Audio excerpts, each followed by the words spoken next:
PDIP secara biologis kesannya pro-Cina dan anti-Amerika karena ada sejarah yang mengatakan Pak Karno dieksekusi dalam tanda petik oleh CIA. Kesannya miring ke Cina lebih karena tidak suka Amerika karena dendam sejarah. Apakah begitu aslinya? Ya tidak juga. Ini layak untuk dipelajari lebih jauh. Karena itu saya menyempatkan mempelajarinya dengan beberapa buku yang saya baca. Setelah saya perdalam akar masalahnya, saya bermaksud memberikan pandangan lain, sesuatu sudut pandang yang baru. Setelah membaca beberapa buku sejarah berbasis studi lapangan beberapa bulan terakhir ini, saya mencari fakta untuk memahami apa yang terjadi di Indonesia sejak tahun 1960 hingga akhir tahun 1969. Sepanjang tahun 60-an tersebut, sejarah Indonesia itu benar-benar pelajaran kelas dunia. Masa itu ada Kennedy, CIA, Soviet, Peking, Soekarno, Marilyn Monroe, PKI, Soeharto, wanita di sekeliling Soekarno, serta petinggi PKI di sekitar istana.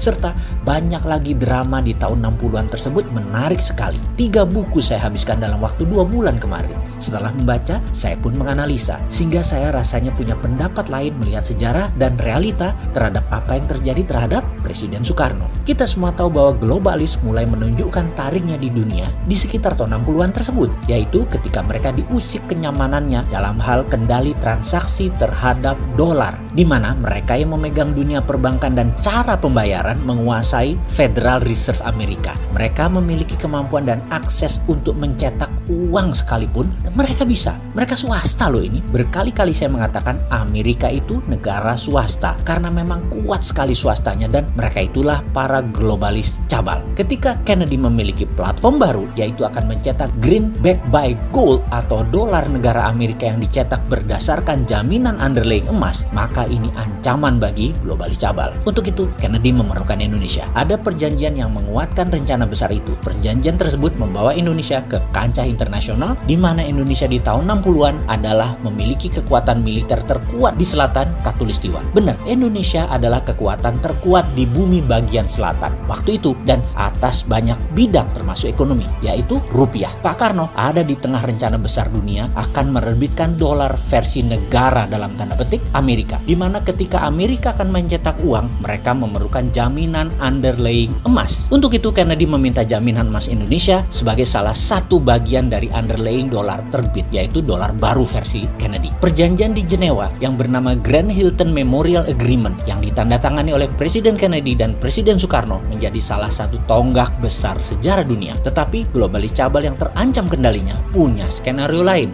Kennedy ditembak di Dallas. Mobil kenegaraan yang tidak pernah jalan pelan saat itu jalan di bawah 20 mile per jam yang seharusnya tidak boleh, dan 3 arah peluru menerjang Kennedy bersamaan, meninggal di tempat beliau saat itu. Inilah konspirasi panjang yang belum pernah jelas terungkap hingga saat ini. Di belahan bumi lain, Pak Karno baru turun dari pesawat di Bandara Kemayoran kala mendengar berita kematian Kennedy. Pak Karno terkejutnya bukan main, shock. Karena apa? Karena hal ini membuyarkan skenario kerjasama Indonesia-Amerika atas terbitnya dolar berbasis emas atas nama negara Amerika atau Federal Dollar. Semua akhirnya tinggal sejarah ketika Pak Karno pun oleh globalis cabal dilengsarkan. Skenario ini globalis yang punya, sedangkan CIA hanya pelaksana. Karena Amerika akan mendadak menjadi negara patriotik nasionalis. Begitu juga Indonesia menjadi negara patriotik nasionalis, bukan di bawah globalis lagi. Dan globalis cabal tidak mau skenario itu. Baik, kita melompat sebentar ke masa kini. Ketika Trump pidato di PBB bulan lalu, dia secara jelas mengatakan, saya mendukung negara-negara untuk berdaulat masing-masing yang bisa diartikan deglobalisasi, anti globalis cabal. Dan itu gaya Trump banget, patriotik. Trump menjadi Kennedy baru, dan banyak yang menduga dia akan diasasin atau dibunuh oleh globalis cabal seperti cerita di dalam The Simpsons yang belum pernah meleset menceritakan kejadian di masa akan datang, termasuk ketika Trump jadi presiden dan cerita Trump terbunuh. Tetapi Trump adalah Trump dan Amerika adalah Amerika. Mereka tidak pernah berubah sejak lahirnya. Tujuannya jelas, menjadi sheriff dunia, menjadi pengendali dunia. Agaknya kebencian terhadap Trump oleh globalis cabal ini sudah puncaknya ketika September 2020 kemarin Trump melakukan perombakan sistem transfer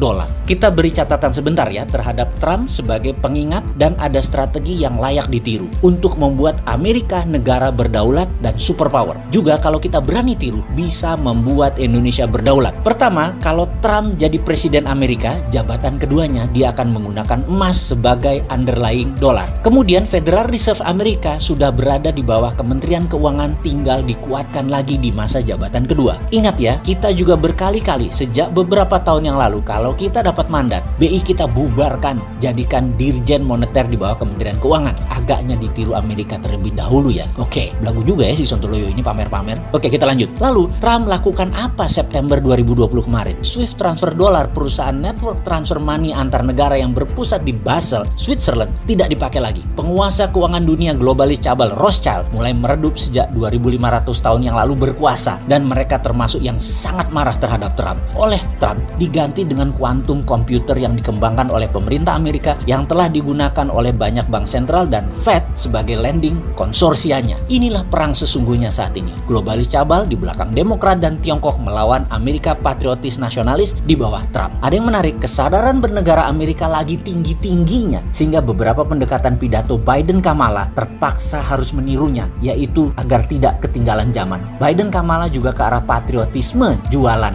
untuk pemenangan dalam Pilpres nanti. Jadi ada pengamat intelijen pertahanan dunia yang mengatakan kalau Biden menang tetap akan perang melawan Tiongkok juga globalis karena Amerika mendadak menjadi negara patriotik. Jadi Trump atau Biden, Amerika tetap Amerika. Oke. Sekarang mulai kebayang apa hubungannya dengan Omnibus Law, hubungan kebijakan luar negeri Indonesia, apa hubungannya terhadap COVID dan ekonomi Indonesia dari cerita tersebut. Apa harus dijelaskan lebih rinci lagi? Ini pelajaran sesungguhnya ada yang minat nggak sih? Yang menjabat ada yang ngerti nggak sih beginian?